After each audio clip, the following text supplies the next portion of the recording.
Rebel ಶಾಸಕ ಯತ್ನಾಳ್ ಹಾಗೇನೆ ಟೀಮ್ನಿಂದ ವಕ್ಫ್ ಹೋರಾಟ ಇವತ್ತಿನಿಂದ ಆರಂಭವಾಗಲಿದೆ. ಬೀದರ್ನಲ್ಲಿ ಇವತ್ತಿನಿಂದ 1 ವಾರಗಳ ಕಾಲ ಪ್ರೊಟೆಸ್ಟ್ ನಡೆಯಲಿದೆ. ವಕ್ಫ್ ಹಠಾವೋ ಭಾರತ್ ದೇಶ್ ಬಚಾವೋ ಅನ್ನುವ ಘೋಷವಾಕ್ಯದಡಿ ಈ ಒಂದು ಹೋರಾಟವನ್ನ ರೂಪಿಸಲಾಗಿದೆ.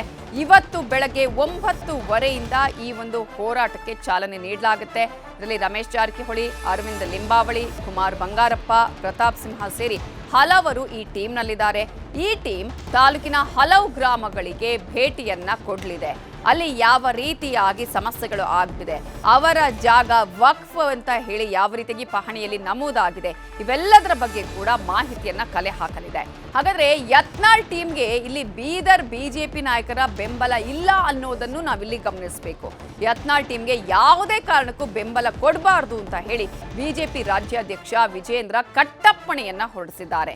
ಇದು ಬಿಜೆಪಿಗೆ ಈಗಾಗಲೇ ಬಿಸಿ ತುಪ್ಪ ಆಗಿರೋದು. ಕಾರಣ ಈಗಾಗಲೇ 2 ಟೀಮ್ಗಳ ರಚನೆ ಆಗಿದೆ, 2 ಬಣಗಳಾಗಿದೆ. ಈ ಹಿನ್ನೆಲೆಯಲ್ಲಿ ರೆಬಲ್ ಯತ್ನಾಳ್ ಟೀಮ್ ಬಿಜೆಪಿಗೆ ಬಿಸಿ ತುಪ್ಪವಾಗಿ ಪರಿಣಮಿಸಿದೆ. ಬೇಡ ಅಂತ ಹೇಳಿದ್ರು, ಹೈಕಮಾಂಡ್ಗೆ ಮನವಿಯನ್ನ ಸಲ್ಲಿಸಿದ್ರು. ಈ ಒಂದು ರೀತಿಯಂತ ಹೋರಾಟಕ್ಕೆ ನೀವು ಕಡಿವಾಣ ಹಾಕಿ ಅಂತ ಹೇಳಿದ್ರು, ಯಾವುದೇ ರೀತಿಯ ಪ್ರಯೋಜನ ಆಗಿಲ್ಲ. ಬಸನಗೌಡ ಪಾಟೀಲ್ ಯತ್ನಾಳ್ ಅವ್ರ ತಂಡ ಏನದ ಅದು ಈ ಕೆಲವರು ಯಾರ್ಯಾರಿಗೋ ಮನೆ ಕುಂತವ್ರಿಗೆ ಮಾಜಿ MLCಗಳಿಗೆ, ಮಾಜಿ MLAಗಳಿಗೆ, ಮಾಜಿ MP ಗಳಿಗೆ ಹಿಡ್ಕೊಂಡು ಹೋದ್ರೆ ಅದಕ್ಕೆ ತಾಯಿ ತಂದೆ ಹರನ. ಒರಿಜಿನಲ್ ತಾಯಿ ತಂದೆ ನಮ್ಮ ಇದಕ್ಕೆ ಹರ. ಮಾಧ್ಯಮದ ಮುಖಾಂತರ ನಾನು ಬಸನಗೌಡ ಪಾಟೀಲ್ ಯತ್ನಾಳ್ ಅವ್ರಿಗೆ ಹೇಳ್ತೀನಿ, ಇವತ್ತು ತಮ್ಮ ನಡೆ ಇವತ್ತು ಇಡೀ ಮಾಧ್ಯಮ ಆಗಲಿ ಇಡೀ ರಾಜ್ಯದ ಜನರಿಗೆ ಎಲ್ಲೋ ಒಂದು ಮೂಲೆಯೊಳಗೆ ಕನ್ಫ್ಯೂಸ್ ಮಾಡ್ಲತ್ತದ, ಸಂಶಯಕ್ಕೆ ಎಡು ಮಾಡಿಕೊಡ್ತಾ ಇದೆ. ಹಾಗಾಗಿ ನಾನು ಮಾಧ್ಯಮದ ಮುಖಾಂತರ ಈಗಾಗಲೇ ಬಸನಗೌಡ ಪಾಟೀಲ್ ಯತ್ನಾಳ್ ಅವ್ರಿಗೆ ಹೇಳೀನಿ, ತಾವು ದಯಮಾಡಿ ಈ ರೀತಿ ಮಾಡೋದ್ರಿಂದ ಜನರಿಗೆ ಏನು ಸಂಶಯ ಬರ್ತದ. ಇವತ್ತು ನಾವು 3 ಕಡೆ ಸೋತೀವಿ, ಏನೋಪ್ಪ ನಮ್ಮ ನಾಯಕರೊಳಗೆ ಗೊಂದಲ ಅದಂತ ತಿಳ್ಕೊಂಡು ಸೋಲಾಯ್ತೇನೋ ಅಂಥೇಳಿ ಬರ್ತದೆ. ಆ್ಯಕ್ಚುಲಿ ನಿಜವಾಗಿ ಕಾರಣ ಅದು ಅಲ್ಲ, ನಾವು ಸೋತಿದ್ದ ಕಾರಣನೇ ಬೇರೆ ಅದ. ಕೆಲವೊಂದು ಮಾಧ್ಯಮದ ಎದುರುಗಡೆ ನಾನು ಬಹಿರಂಗವಾಗಿ ಹೇಳಕ್ಕೆ ಬರಲ್ಲ, ಯಾಕಂದ್ರೆ ಅಷ್ಟು ದೊಡ್ಡವನು ನಾನಲ್ಲ. ಯಾಕೆ ಸೋಲಾಯಿತು ಅಂತಕ್ಕಂಥದ್ದು ಕೆಲವೊಂದು ಹೇಳಕ್ಕೆ ಬರಲ್ಲ. ನಾಳೆ ನಡೀತಕ್ಕಂಥ 25ನೇ ತಾರೀಕಿಗೆ ಏನು ಹೋರಾಟ ಇದೆ, ಆ ಹೋರಾಟ ಈಗಾಗಲೇ ನಾವು ಮುಗಿಸಿ ಬಂದಿದ್ದೀವಿ. ನನಗೆ ಯಾವುದೇ ಸೂಚನೆ ಇಲ್ಲಿ ತನಕ ಇಲ್ಲ. ನಮ್ಮ ರಾಜ್ಯದ ಅಧ್ಯಕ್ಷರು, ಆತ್ಮೀಯರು, ಸಹೋದರಾದಂಥ BY ವಿಜೇಂದ್ರ ಅವರು ಯಾವ ರೀತಿ ನಮಗೆ ಸೂಚನೆ ಕೊಡ್ತಾರೋ ಆ ಸೂಚನೆ ಮೇಲೆ ನಾವು ಹೋಗ್ತೀವಿ. ಯಾಕಂದ್ರೆ ನಾನು ಇದೇ ವಿಚಾರಕ್ಕೆ ಸಂಬಂಧಪಟ್ಟ ಹಾಗೆ ಇನ್ನಷ್ಟು ಡೀಟೇಲ್ಸ್ ಅನ್ನ ಕೊಡೋದಕ್ಕೆ ನಮ್ಮ ರಿಪೋರ್ಟರ್ ದುರ್ಗಪ್ಪ ಈಗ ಫೋನ್ ಸಂಪರ್ಕದಲ್ಲಿ ಜಾಯ್ನ್ ಆಗಿದ್ದಾರೆ. ದುರ್ಗಪ್ಪ, ಈಗಾಗಲೇ ಬಿಜೆಪಿ ಒಂದ್ ಕಡೆ ಆಲ್ರೆಡಿ 3 ಕ್ಷೇತ್ರಗಳಲ್ಲಿ ಸೋಲನುಭವಿಸಿ ಒಂದು ದೊಡ್ಡ ಮಟ್ಟದ ಹೊಡೆತವನ್ನ ಅನುಭವಿಸಿದೆ, ತೀವ್ರ ಮುಖಭಂಗವನ್ನ ಅನುಭವಿಸಿದೆ. ಮತ್ತೊಂದು ಕಡೆ ಬಣ ರಾಜಕೀಯ. ಈಗಾಗಲೇ ಬಿಜೆಪಿ ರಾಜ್ಯಾಧ್ಯಕ್ಷರು ಯಾವುದೇ ರೀತಿಯಾದಂತಹ ಆದೇಶ ಹೊರಡಿಸದೇ ಇರುವಂತಹ ರೆಬಲ್ಸ್ ಟೀಮ್ನ ಹೋರಾಟ, ಯಾವ ರೀತಿಯಾಗಿ ಇವತ್ತಿನ ಈ ಒಂದು ಹೋರಾಟಕ್ಕೆ ಸಜ್ಜಾಗಿದ್ದಾರೆ ರೆಬಲ್ಸ್ ಟೀಮ್, ಆ ಒಂದು ಸಂದರ್ಭದಲ್ಲಿ ಸ್ಥಳೀಯ ನಾಯಕರುಗಳು ಯಾವ ರೀತಿಯಾಗಿ ಇದನ್ನ ವಿರೋಧಿಸುತ್ತಿದ್ದಾರೆ?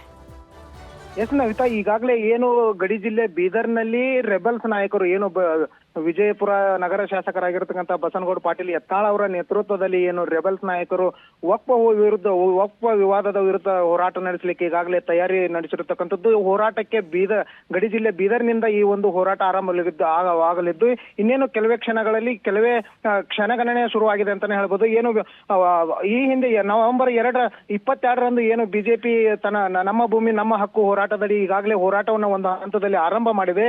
ಈಗ ಗಡಿ ಜಿಲ್ಲೆ ಬೀದರ್ನಲ್ಲಿ ವಕ್ಫ್ ಹಠಾವೋ ಭಾರತ ದೇಶ ಬಚಾವೋ ಎಂಬ ಘೋಷವಾಕ್ಯದಡಿಯಲ್ಲಿ ಈಗಾಗಲೇ ಏನು ಬಸನಗೌಡ ಪಾಟೀಲ್ ಯತ್ನಾಳ್ ನೇತೃತ್ವದ ತಂಡ ಈಗ ಹೋರಾಟಕ್ಕೆ ಸಜ್ಜಾಗಿರ್ತಕ್ಕಂಥದ್ದು. ಏನು ಈ ಬೀದರ್ ತಾಲೂಕಿನ ಧರ್ಮಾಪುರ ಹಾಗೂ ಚಟ್ನಳ್ಳಿ ಗ್ರಾಮಗಳಿಗೆ ಭೇಟಿ ನೀಡಿ ಈ ಒಂದು ಗ್ರಾಮದಲ್ಲಿ ಇರ್ತಕ್ಕಂಥ ರೈತರ ಜೊತೆ ಸಮಾಲೋಚನೆಯನ್ನ ನಡೆಸಿದ್ದಾರೆ, ಮತ್ತೆ ರೈತರುಗಳಿಂದ ಅಹವಾಲುವನ್ನ ಸ್ವೀಕಾರ ಮಾಡಲಿದ್ದಾರೆ. ಮತ್ತೆ ಹೋರಾಟದಲ್ಲಿ ಈಗಾಗಲೇ ಏನು ವಿಜಯೇಂದ್ರ ನೇತೃತ್ವದ ತಂಡ ಈಗಾಗಲೇ ಹೋರಾಟವನ್ನ ಆರಂಭಿಸುವ ಹಿನ್ನೆಲೆಯಲ್ಲಿ ಏನು ಬಿಜೆಪಿ ಏನು ಸ್ಥಳೀಯ ಶಾಸಕರು 4 ಶಾಸಕರು ಏನಿದ್ದಾರೆ, ಶೈಲೇಂದ್ರ ಬೆಲ್ದಾಳೆ ಆಗಿರ್ಬೋದು, ಶರಣು ಸಲಗಾರ್ ಆಗಿರ್ಬೋದು, ಪ್ರಭು ಚವ್ಹಾಣ್ ಅವರು ಮತ್ತು ಸಿದ್ದು ಪಾಟೀಲ್ ಸೇರಿದಂತೆ ಮಾಜಿ ಸಂಸದರಾಗಿರ್ತಕ್ಕಂಥ ಭಗವಂತ ಖೂಬಾ ಅವರು ಕೂಡ ಈ ಒಂದು ಯತ್ನಾಳ್ ಅವರ ಹೋರಾಟಕ್ಕೆ ಬೆಂಬಲಿಸೋದು ಅನುಮಾನ ಅಂತಾನೆ ಹೇಳಲಾಗಿದೆ. ಯಾಕಂದ್ರೆ ಈಗಾಗಲೇ ಏನು ಶರಣು ಸಲಗಾರ್ ಅವರು ಕೂಡ ಇದರ ಒಂದು ಸೂಚನೆಯನ್ನ ನೀಡಿರ್ತಕ್ಕಂಥದ್ದು. ಏನು ಈಗಾಗಲೇ ನಾವು ಈ ಒಂದು ಹಂತದ ಹೋರಾಟವನ್ನ ಮುಗಿಸಿ ಬಂದಿದ್ದೇವೆ, ಇದು ಯತ್ನಾಳ್ ಅವರ ತಂಡ ಏನಿದೆ ಇದು ಅನಾಥದ ತಂಡ ಅನ್ನೋ ಒಂದು ಮಾತನ್ನ ಹೇಳಿದ್ರು. ಈ ಒಂದು ಮಾತಿನ ಒಂದು ನೋಡ್ತಾ ಹೋಗೋದಾದ್ರೆ ಏನು ಬಿಜೆಪಿ ಯತ್ನಾಳ್ ಅವರು ಹಮ್ಮಿಕೊಂಡಿರ್ತಕ್ಕಂಥ ಆಗಿರ್ತಕ್ಕಂಥ ಏನು ವಕ್ಫ ಹೋರಾಟ ಇದೆ, ಈ ವಕ್ಫ ಹೋರಾಟಕ್ಕೆ ಶೈಲೇಂದ್ರ ಏನು ಸ್ಥಳೀಯ ಬಿಜೆಪಿ ಶಾಸಕರಾದಿಯಾಗಿ ಬೀದರ್ ಜಿಲ್ಲಾ ಬಿಜೆಪಿ ಏನಿದೆ ಇವರು ಕೂಡ ಯಾರು ಒಂದು ಹೋರಾಟದಲ್ಲಿ ಭಾಗಿಯಾಗೋಲ್ಲ ಅನ್ನೋ ಒಂದು ಮಾತು ಕೂಡ ಈಗಾಗಲೇ ಕೇಳಿ ಬರ್ತಕ್ಕಂಥ. ಯಾಕಂದ್ರೆ ವಿಜೇಂದ್ರ ಅವರ ಏನು ಮೊದಲ ರಾಜ್ಯ ಬಿಜೆಪಿ ರಚಿಸತಕ್ಕಂಥ 3 ತಂಡಗಳ ಪೈಕಿ ವಿಜೇಂದ್ರ ನೇತೃತ್ವದ ತಂಡ ಏನಿದೆ ಆ ತಂಡದಲ್ಲಿ ಈಗಾಗಲೇ ಏನು ಸಂಯೋಜಕರಾಗಿ ಶೈಲೇಂದ್ರ ಬೆಲ್ದಾಳೆ ಅವರು ಸ್ಥಾನ ಪಡೆದಿದ್ರೆ, ಭಗವಂತ ಖೂಬಾ ಅವರು ಕೂಡ ಸದಸ್ಯರಾಗಿ ಸ್ಥಾನವನ್ನ ಪಡೆದಿರ್ತಕ್ಕಂಥದ್ದು. ಹೀಗಾಗಿ ಈ ಒಂದು ಹೋರಾಟದಲ್ಲಿ ಸ್ಥಳೀಯ ನಾಯಕರ ಒಂದು ಬೆಂಬಲ ಅನುಮಾನ ಅಂತಾನೆ ಹೇಳ್ಬೋದು ನವಿತಾ. ಥ್ಯಾಂಕ್ ಯು ದುರ್ಗಪ್ಪ ಡೀಟೇಲ್ಸ್ಗೆ. ಬೆಳಗಾವಿಯಲ್ಲಿ ಎಸ್ಡಿಎ ರುದ್ರನ ಆತ್ಮಹತ್ಯೆ ಪ್ರಕರಣಕ್ಕೆ ಸಂಬಂಧಪಟ್ಟ ಹಾಗೆ ಈಗ ಮಹತ್ವದ ತಿರುವು ಸಿಕ್ಕಿದೆ. ಸಿಬಿಐಗೆ ವಹಿಸುವಂತೆ ಅನಾಮಧೇಯರಿಂದ ಪತ್ರವನ್ನ ಬರೆಯಲಾಗಿದೆ.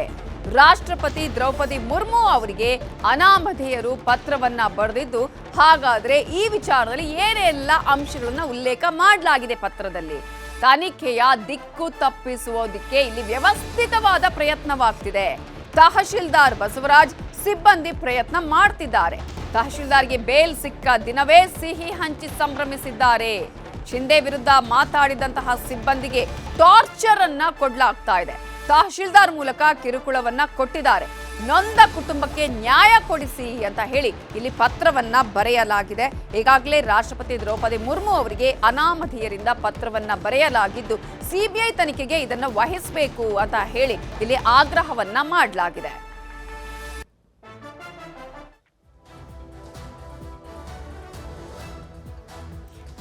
ಈಗಾಗಲೇ ಎಸ್ಡಿಎ ರುದ್ರಣ್ಣ ಆತ್ಮಹತ್ಯೆ ಪ್ರಕರಣಕ್ಕೆ ಸಂಬಂಧಪಟ್ಟ ಹಾಗೆ ಸಾಕಷ್ಟು ಬೆಳವಣಿಗೆಗಳು ಆ ಒಂದು ಘಟನೆ ಆದಾಗಿನಿಂದಲೂ ಕೂಡ ನಡೀತಾ ಇದೆ. ಇದೀಗ ಅನಾಮಧೇಯರು ರಾಷ್ಟ್ರಪತಿ ದ್ರೌಪದಿ ಮುರ್ಮು ಅವರಿಗೆ ಪತ್ರವನ್ನ ಬರೆದಿದ್ದಾರೆ. ಈ ಒಂದು ಪ್ರಕರಣವನ್ನ ಸಿಬಿಐ ತನಿಖೆಗೆ ವಹಿಸಬೇಕು, ತನಿಖೆಯ ದಿಕ್ಕು ತಪ್ಪಿಸಲಾಗ್ತಾ ಇದೆ, ಇಲ್ಲಿ ಈ ಒಂದು ಪ್ರಕರಣವನ್ನ ಮುಚ್ಚಿ ಹಾಕುವಂತಹ ಪ್ರಯತ್ನಗಳು ಆಗ್ತಾ ಇದೆ ಅಂತ ಹೇಳಿ ಪತ್ರವನ್ನ ಬರೆಯಲಾಗಿದೆ. ಜೊತೆಗೆ ಇಲ್ಲಿ ಕಿರುಕುಳವನ್ನ ನೀಡಲಾಗ್ತಾ ಇದೆ. ತಹಶೀಲ್ದಾರ್ ಅವರಿಗೆ ಯಾವಾಗ ಬೇಲ್ ಸಿಕ್ತೋ ಅವತ್ತೇ ಸಿಹಿ ಹಂಚಿ ಸಂಭ್ರಮಿಸಿದ್ದಾರೆ. ಅವರ ಮೂಲಕ ಕಿರುಕುಳವನ್ನ ನೀಡಲಾಗ್ತಾ ಇದೆ. ಈ ಹಿನ್ನೆಲೆಯಲ್ಲಿ ಸಿಬಿಐ ತನಿಖೆಗೆ ಒಳಪಡಿಸಬೇಕು, ಸತ್ಯಾಸತ್ಯತೆ ಗೊತ್ತಾಗಬೇಕು, ನೊಂದ ಕುಟುಂಬಕ್ಕೆ ಇಲ್ಲಿ ನ್ಯಾಯ ಕೊಡಿಸುವಂತಹ ಕೆಲಸ ಆಗಬೇಕು ಅಂತ ಹೇಳಿ ಅನಾಮಧೇಯರು ಪತ್ರವನ್ನ ಬರೆದಿದ್ದಾರೆ. ಈ ಹಿಂದೆ ಕೂಡ ಈ ಪ್ರಕರಣ ಆದ ನಂತರ ಇಂತಹದ್ದೇ ಒಂದು ಪತ್ರವನ್ನ ಬರೆಯಲಾಗಿತ್ತು, ಬೇರೆ ಬೇರೆ ಕಚೇರಿಗಳಿಗೆ ಕಳುಹಿಸಲಾಗಿತ್ತು. ಎಸ್ಡಿಎ ಆತ್ಮಹತ್ಯೆ ಪ್ರಕರಣಕ್ಕೆ ಸಂಬಂಧಪಟ್ಟ ಹಾಗೆ ಈಗ ರಾಷ್ಟ್ರಪತಿಗೆ ಪತ್ರವನ್ನ ಬರೆದಿದ್ದು, ಇದರಲ್ಲಿ ಏನೆಲ್ಲ ಅಂಶಗಳನ್ನ ಉಲ್ಲೇಖ ಮಾಡಲಾಗಿದೆ ಅಂತ ಗಮನಿಸೋದಾದ್ರೆ, ಆತ್ಮಹತ್ಯೆ ಕೇಸ್ನ ತನಿಖೆಯ ದಿಕ್ಕು ತಪ್ಪಿಸುತ್ತಿದ್ದಾರೆ. ತಹಶೀಲ್ದಾರ್ ಬಸವರಾಜ್ ಸಿಬ್ಬಂದಿಯಿಂದ ಆ ಪ್ರಯತ್ನ ನಡೀತಾ ಇದೆ. ತಹಶೀಲ್ದಾರ್ಗೆ ಬೇಲ್ ಸಿಕ್ಕ ದಿನ ಸಿಹಿಯನ್ನ ಹಂಚಿದ್ದಾರೆ. ಶಿಂದೆ ವಿರುದ್ಧ ಮಾತಾಡಿದಂತಹ ಸಿಬ್ಬಂದಿಗೆ ಟಾರ್ಚರ್ ಅನ್ನ ನೀಡಲಾಗ್ತಾ ಇದೆ. ತಹಶೀಲ್ದಾರ್ ಮೂಲಕ ಕಿರುಕುಳವನ್ನ ಕೊಟ್ಟಿದ್ದಾರೆ. ಈ ಮೂಲಕ ಎಸ್ಡಿಎ ಸುಸೈಡ್ ದಿನವೇ ವಿಎ ಕಿರಣ್ ತೋರಗಲ್ ಕಚೇರಿಗೆ ಬಂದಿಲ್ಲ. ಇನ್ನು ಬಸನಗೌಡ ಪಾಟೀಲ್ ಶಿಂದೆ ತಹಶೀಲ್ದಾರ್ಗೆ ಆಪ್ತರಾಗಿದ್ದಾರೆ. ತಹಶೀಲ್ದಾರ್ಗೆ ಬಲಗೈ ಬಂಟರಂತೆ ಇದ್ದಾರೆ. ಜಾಮೀನು ಕೊಡಿಸೋದಕ್ಕೆ ಇವರೇ ಹಣ ಕೊಟ್ಟಿದ್ರು ಅಷ್ಟೇ. ಗ್ರಾಮದಲ್ಲಿ ಜಮೀನು ಕಬಳಿಸಿದ ಆರೋಪ ಕೂಡ ಇದೆ. ಸರ್ವೆ ನಂಬರ್ 82/P1 ಈ ಜಮೀನು ಮಾಲೀಕ ಮಹೇಶ್ ಚೌಗುಲೆ ಆತ್ಮಹತ್ಯೆಯನ್ನ ಮಾಡಿಕೊಂಡಿದ್ರು. ಸೊ ಆತ್ಮಹತ್ಯೆಗೆ ಬಸನಗೌಡ ಪಾಟೀಲ್, ಶ್ರೀಕಾಂತ್ ಹೈಗರ್ ಕಾರಣರಾಗಿದ್ದಾರೆ. ಇಬ್ಬರ ವಿಚಾರಣೆ ಮಾಡಬೇಕು ಅಂತ ಹೇಳಿ ಪತ್ರದಲ್ಲಿ ಉಲ್ಲೇಖವನ್ನ ಮಾಡಲಾಗಿದೆ. ಈ ಪ್ರಕರಣಗಳಲ್ಲಿ ರಾಜಕೀಯ ಒತ್ತಡ ಇದೆ. ಎಸ್ಡಿಎ ಆತ್ಮಹತ್ಯೆ ಪ್ರಕರಣವನ್ನ ಸಿಬಿಐಗೆ ಒಪ್ಪಿಸಬೇಕು ಅಂತ ಪತ್ರದಲ್ಲಿ ಉಲ್ಲೇಖ ಮಾಡಲಾಗಿದೆ.